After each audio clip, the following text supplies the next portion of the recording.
Hello friends, welcome. My name is Kamalveer. आज की इस वीडियो का हमारा टॉपिक है nuclear arms limitation, nuclear arms control, और फिर इसी के अंडर आता है concept of non proliferation, NPT, CTBT, PTBT. ये सारी ट्रीटीज़ के बारे में हमें पढ़ना है। तो हम कर रहे हैं यूनिट नंबर 4, जिसका नेम है weapon of mass destruction, nuclear proliferation and national security. और आपको पता है कि ये वीडियो लेक्चर सीरीज़ हमने स्टार्ट की है UGC net JRF defence and strategic studies के सिलेबस के अकॉर्डिंग। सो अभी हम कर रहे हैं यूनिट नंबर 4। फर्स्ट 3 यूनिट हम कवर कर चुके हैं और हमारा टॉपिक नंबर है ये 4 और 6। 4 और 6 टॉपिक को मैंने कंबाइन कर दिया एक ही वीडियो में। क्योंकि आप इसमें टॉपिक देख लो, यहाँ पे है nuclear arms limitation, nuclear arms control treaties. और आपको पता है कि फिर यही ट्रीटीज़ तो हैं एनपीटी, सीटीबीटी, पीटीबीटी, ये सारी ट्रीटीज़। तो इसलिए 4th और 6th को मैंने कंबाइन कर दिया, एक ही वीडियो में हम ये दोनों कवर कर लेंगे।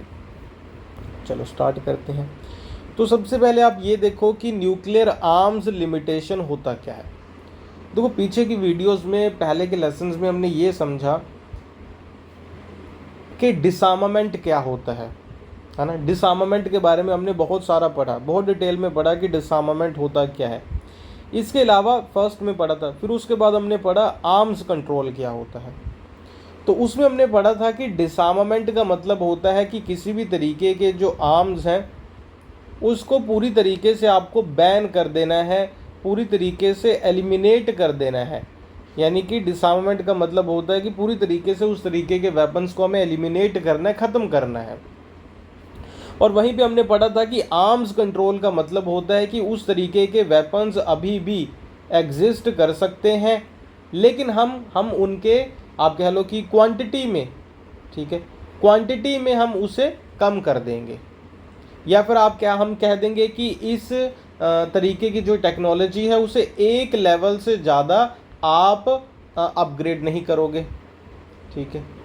तो मतलब आर्म्स कंट्रोल का ये मतलब होता है कि आर्म्स को कंट्रोल करना, लिमिट में लेके आना, उनके नंबर्स को कम करो, क्वालिटी को कम करो, उनकी लीथल जो पावर है उसे कम करो।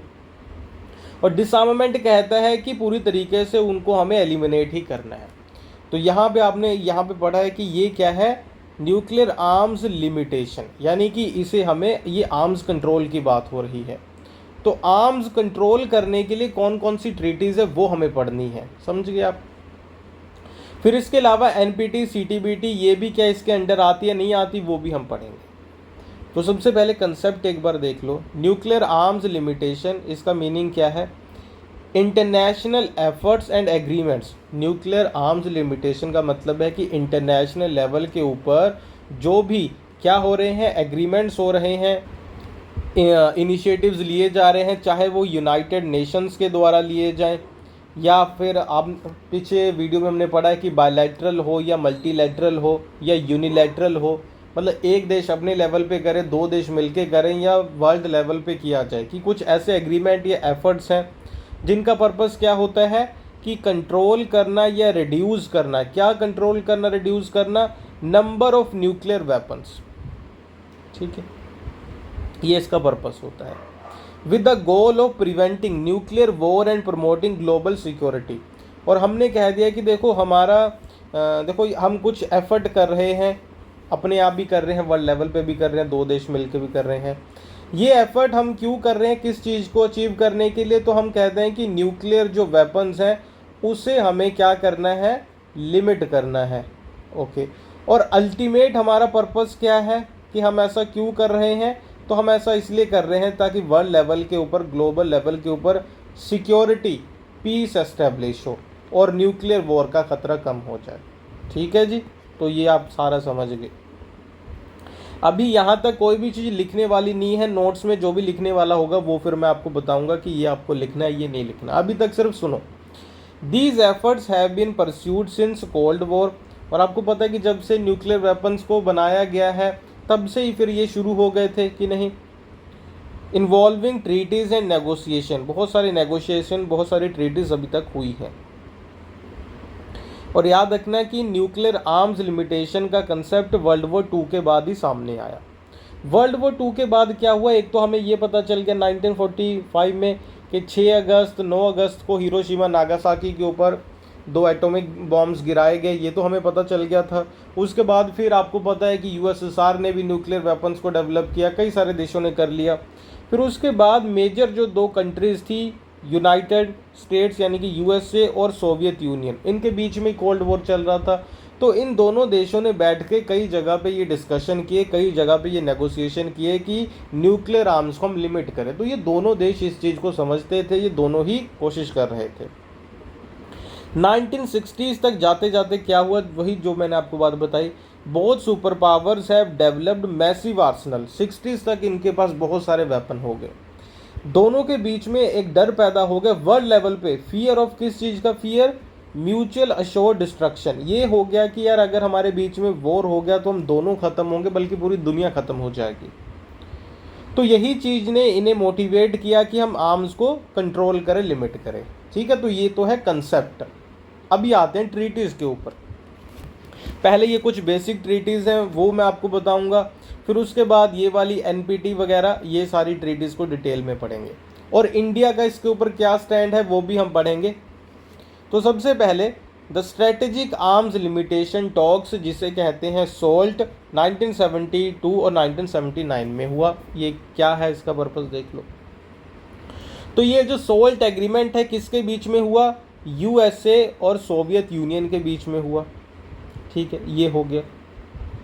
सोल्ट 1 सोल्ट 2 हुआ ना, तो सोल्ट 1 ने क्या किया, सोल्ट 1 ने क्या क्या कहा कि जो एंटी बैलिस्टिक मिसल है, एबीएम है, इसे एबीएम ट्रीटी कहा जाता है, जिसने लिमिट किया deployment of missile defence system, कि जो मिसल डिफेंस सिस्टम का डिप्लॉयमेंट है वो अभी आप नहीं करोगे, आप उसे यूज़ नहीं करोगे, मिसल डिफेंस सिस्टम को यूज़ नहीं करोगे। ठीक है, salt 1 anti ballistic missile treaty होती है यहाँ पे सोल्ट 1 के साथ। तो यहाँ पे पॉइंट लिखने वाले हैं जो आपको लिखने हैं।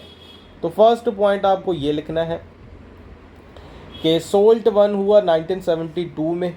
ठीक है, तो ये आप कह लो कि प्रॉपर ये टॉक्स है। सोल्ट का मतलब तो टॉक्स है ना, कि नेगोशिएशन वगैरह हो रही है, टॉक्स हो रही हैं, जैसे कोई सेमिनार होता है, समिट होता है, तो टॉक्स हुई, और उस टॉक में इन्होंने क्या किया, ये ट्रीटी को कंक्लूड कर लिया। तो दूसरा पॉइंट ये लिखना है।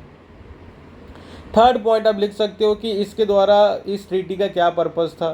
ठीक है, फोर्थ पॉइंट आपने लिखना है कि सोल्ट 2 होता है 1979 में, ये फोर्थ पॉइंट हो गया। ठीक है, ऐसे नोट्स में आपको लिखना है 1 by 1। उसके बाद आगे बढ़ते हैं। Aim to limit the number of strategic nuclear delivery system although it was never formally ratified due to rising tension. ठीक है जी, हर एक चीज़ हमें साथ साथ में पढ़नी है। सोल्ट 2 की मीटिंग होती है, मीटिंग है एक तरीके से 1979 में। यहाँ पे आप कह लो कि इनका पर्पस था कि number of strategic nuclear delivery system को हमें एलिमिनेट करना है, कम करना है, लिमिट करना है। याद रखना है कि इसका पर्पस क्या है, लिखना है हमें ये भी। ठीक है, लेकिन साथ में सिक्स्थ पॉइंट हमें ये लिखना है कि ये कभी भी रेटिफाई हुआ ही नहीं। ठीक है, बातचीत में हो गया कि ऐसा करेंगे, अपने अपने देश में वापस गए, इनकी पार्लियामेंट ने कहा कि हम नहीं ऐसा कर रहे भाई, ऐसा कुछ पास ही नहीं होगा, तो हुआ ही नहीं। ठीक है, 6 पॉइंट हो गए ना। उसके बाद the international range nuclear forces INF treaty 1987 intermediate. So इस ट्रीटी में क्या कहा गया, तो पहली बात 1987 में हुई INF ट्रीटी, ये 7th पॉइंट हम लिख लेंगे नोट्स में। तो ये किसके बीच में हुई, यूएसए और सोवियत यूनियन के बीच में। ठीक है जी, ये हमारा हो गया 8th पॉइंट हो गया। उसके बाद ये ट्रीटी ने क्या कहा कि क्या हमें कम करना है कि न्यूक्लियर वेपन्स को हमें कम करना है। इस ट्रीटी ने क्या बैन किया, इसने बैन किया land based missiles with range between 500 to 5500 kilometre.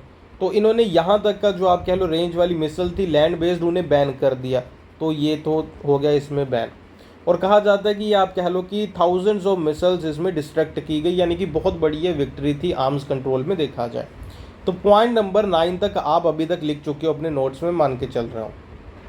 उसके बाद है स्टार्ट, ये क्या है, the strategic arms reduction treaty 1991 और 2010 में। सो इसमें ये नंबर तो आपने लिख ही लेना है कि ये कब कब हुई है। ये 10th पॉइंट हो गया कि एक 1991 में, दूसरी 2010 में 11 पॉइंट हो गया, ठीक है जी। और ये किसके बीच में हुई, यूएस और रशिया के बीच में, तो ये 12 पॉइंट हो गया, ठीक है। उसके बाद क्या है कि स्टार्ट 1 था जो, उसका क्या पर्पज़ था, number of deployed warheads and delivery system को एलिमिनेट करना, लिमिट करना, 13 हो गया। 14th पॉइंट की 2011 में जो केम इनटू फोर्स आई, उसमें क्या कहा गया, दोनों कंट्रीज़ ने क्या कहा, number of deployed strategic nuclear warhead 1550 कर देंगे दोनों कंट्री ईच, अपने अपने, ठीक है जी। तो मतलब इतने जो डिप्लॉयड न्यूक्लियर वेपन है दोनों की अभी 1550 है, ओके।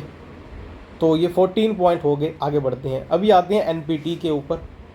सो एनपीटी का ऑब्जेक्टिव क्या है, पर्पस क्या है, तो इसका पर्पस है, ऑब्जेक्टिव है कि प्रिवेंट करना spread of nuclear weapons, non proliferation, यही है कि प्रोलिफरेशन ना हो, यानी कि स्प्रेड ना हो। प्रोलिफरेशन का मतलब स्प्रेड, यानी कि स्प्रेड रुक जाए, जहाँ तक अभी है न्यूक्लियर वेपन वहीं पे इसे कंटेन कर दो।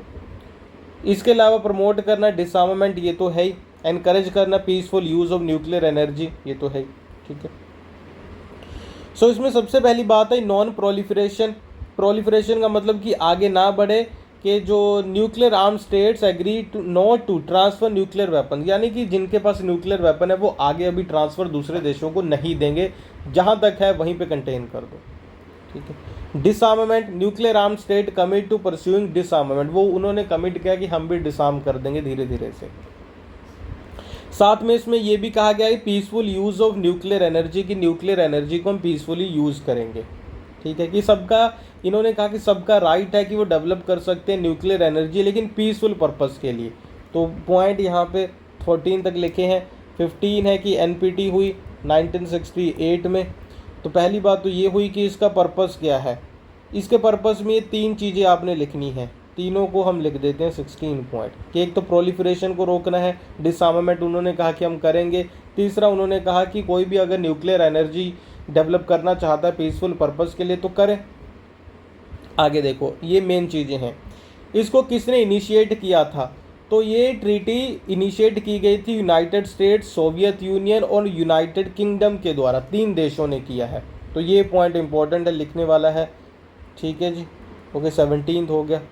और इसके बाद ये ओपन थी सिग्नेचर के लिए 1 जुलाई 1968 से ही, 18 पॉइंट हो गया, ठीक है। और केम इनटू फोर्स आई मार्च 5 1970 19 पॉइंट हो गया। ये सारे देखो पॉइंट है, लिखने वाले हैं, इसमें समझाने वाला कुछ भी नहीं। अभी तक कितने देशों ने साइन कर लिया, 199 ने साइन कर लिया। मेन चीज़ आती है कि किसने साइन नहीं किया, इंडिया, पाकिस्तान, इजराइल, इन्होंने इसे साइन नहीं किया, ठीक है। नॉर्थ कोरिया ने इनिशियली इसे साइन कर लिया था, ज्वाइन कर लिया था, लेकिन 2003 में विड्रॉ कर लिया। तो 19, 20, 21 और 22, तो यहाँ तक 22 हो गया। आगे बढ़ेंगे, ठीक है। तो यहाँ तक मेरे ख्याल से बहुत है। ये पार्ट नंबर 1 हो गया इस वीडियो का। पार्ट नंबर 2 में फिर इसके आगे हम बढ़ेंगे। तो अगर आप भी प्रिपेयर कर रहे हो यूजीसी नेट जेआरएफ के लिए, डिफेंस एंड स्ट्रेटेजिक स्टडीज़ के लिए, तो आप हमारे कोर्सेज ज्वाइन कर सकते हो हमारी ऐप और वेबसाइट के ऊपर।